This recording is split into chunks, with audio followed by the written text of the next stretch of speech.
it happened, it had to be done, but you moved on to the next phase of life.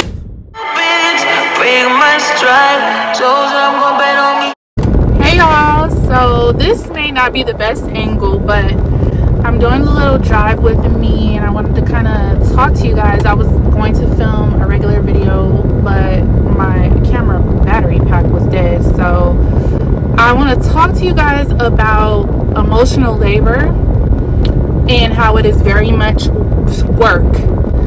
So if you want to hear what I have to say, make sure you subscribe, and yeah, let's get into this.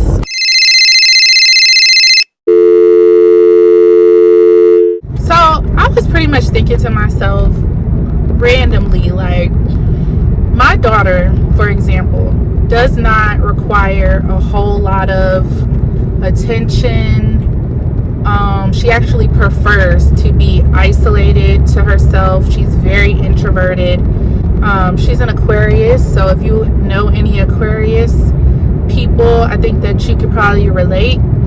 And for the longest time, like, I was like, oh my gosh, like, I was like just feeling so guilty about that. And then sometimes I find myself, so I would let me go back, I would push her into scenarios where she would have to interact with people or introduce herself first, or I just wanted her to be able to have those core things that kind of my generation used to do. It used to be a lot easier, for one, and a lot less phone centered. So I just wanted her to be able to communicate with people. So fast forward, I think about it in terms of people that have multiple kids. Like, a lot of times I think to myself, what would it be like if I mean, technically I kind of do, but she's the only one child that I birthed. But on a regular daily basis, having to regulate multiple children's feelings, and I feel like, I guess I try to empathize or like think about it in terms of that, because I'm like, okay, if people have multiple kids, each kid is different, so then you have to deal with them differently. And so I don't think it would be possible to treat your kids exactly the same all the time. Like, I knew this lady, and she would say, you know, I have to take my son out today because I haven't had much time with me and just my son.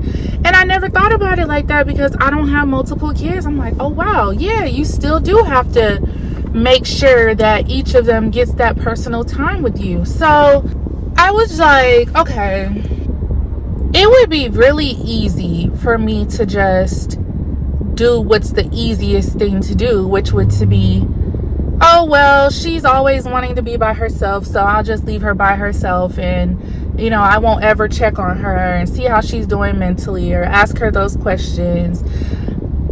I think that would be the easy thing to do, but I think I try to think ahead a lot of times, because as a parent, like, at one point I was trying to be like the best parent, like a perfect parent, but over time I've realized, like, I can't do that. Like, I just can't do it. And I thought to myself, you know, even though that she prefers to be alone, it doesn't mean that I don't check on her mental health. It doesn't mean that she doesn't like hugs, she doesn't like physical touch, but I'm her mother, and I just, sometimes I'm like, girl, come here, let me hug you. I don't, you know, I try not to force her to be like, oh, mommy needs a hug, give me a hug, because I don't particularly, for my child, I don't think that that's right. And in some instances, my mom did that to me, but as a child, I couldn't verbalize, you know, I don't feel comfortable with that because maybe my emotional needs weren't being met at the time, and you're turning around and asking me to give you a hug. It's like, I don't know, there was a disconnect there. So I'll say, girl, give me a hug, I'm giving you a hug, like, and it's not on a daily basis by any means, because I feel like that would make her feel uncomfortable.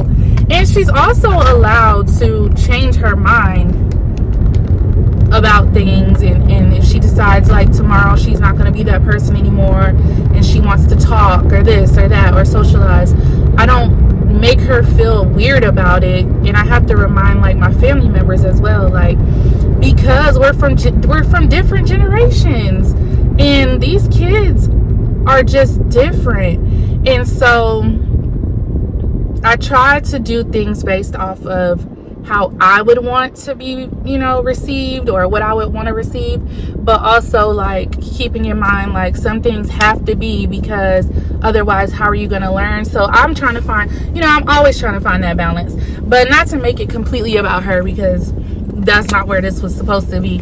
It was more so just about like, even in relationships, emotional labor is very much labor. And a lot of times we talk about women doing a lot of that work because we're naturally emotional creatures. But I just wanted to like verbalize it, because it's easy to just not do the work and just to continue every single day like, oh, this is our regular routine, this is what we do, this is how we talk to each other, this is how we deal with each other. But just the way that my mind works, I'm always trying to figure out or find new ways, because I'm ever evolving, I'm ever changing.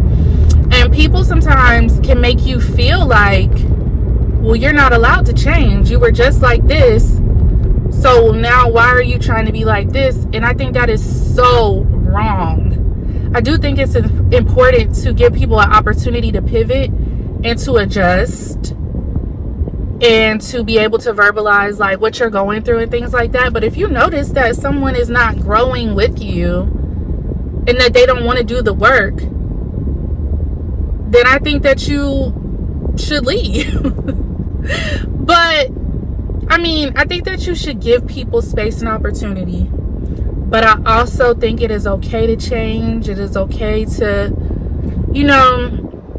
as a matter of fact, I think it's not easy, but the best way to decide to not be something anymore is to simply not be it. Simply don't entertain anything that looks like it could remotely center itself around this or that. And those changes can happen in a day. You can make it up in your mind that, hey, I don't want to be like this anymore, and I'm not going to do it. You know what I'm saying? If people don't want to get with the program, then change the station. And I felt guilty for a long time about, and I let people keep me kind of stuck in places because they weren't comfortable with change, and they weren't comfortable with my confidence. Okay, Kentucky Derby, where are you going? Anyway.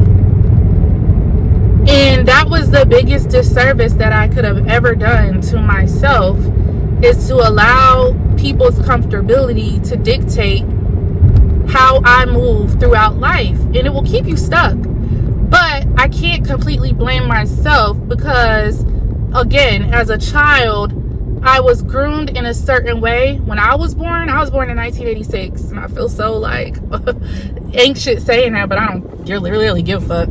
But I was raised up in a different time by different boomer parents, and if you have a boomer parent, you can relate. No shade to the parents, but the mindset was just different. And so I've gone through a lot of transformative introspective work to unlearn some of that stuff, because some of that stuff actually, like, you can use some of that stuff and really get shit done. But just the way that, like, when I actually graduated high school and stuff, it became the era of technology and stuff, and so that shift happened. So if you think about it, literally one day you didn't have a computer, the next day you had a computer, and you had access to unlimited information. Like, and it's only continued to evolve and change. Just like back then, the only time that you could get like a massive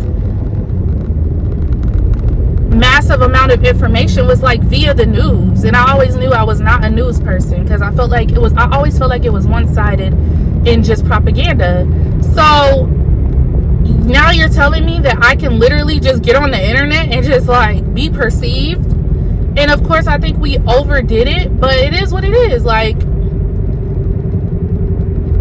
say all that to say emotional labor is work, and you can either make the choice to do it or not. And those who love you and you're around can make the choice to do it or not.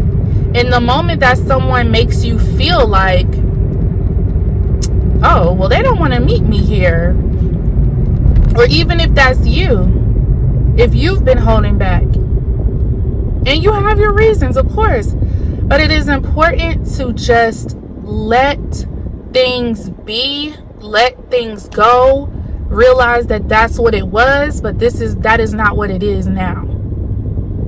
And it is very hard to just say that sometimes, because it feels like, well, don't invalidate me, don't invalidate my experience. No, but sometimes we choose to stay stuck, and it could be for a numerous amount of reasons. Trust me, as someone who has a shit ton of baggage, but I just don't want to claim that anymore. I don't want to let that stuff rule me anymore. I don't want that stuff to be looming over me and the choices that I make. I mean, it's a difference between being careful, being cautious, and just flat out not living your life. And it's no fun. So I started out this video to talk about emotional labor and things like that, but kind of led into like another topic, and that's okay. But it's okay. Like, a lot of this stuff really doesn't even matter. A lot of the things that we're trying to achieve really don't mean anything. Like, I was thinking about, like, when I took my SATs. I hope my daughter doesn't watch this. When I took my SATs, when you were doing all that studying just to take a test, just to pass this or that, I couldn't even tell you what a SAT word is right now. I don't even remember. Like, it happened. It had to be done, but you moved on to the next phase of life. You know what I mean? So whatever that means, I hope that helped someone feel seen and heard and validated and confirmed as well. And that's something that I've just been telling myself. It's like, yeah, that stuff happened, but you're still allowing it to break your heart over and over and over. And it doesn't mean like, oh, just forget about it. Nah, process it. Go through it. But then it's okay to be like, you know what? I'm not there anymore. Yeah, I was a mean person. I was this, I was that. And that, you know what? I left it behind. Because I had unhealed trauma, because so-and-so made me feel this small or whatever. You don't have to be that person for the rest of your life. You really don't.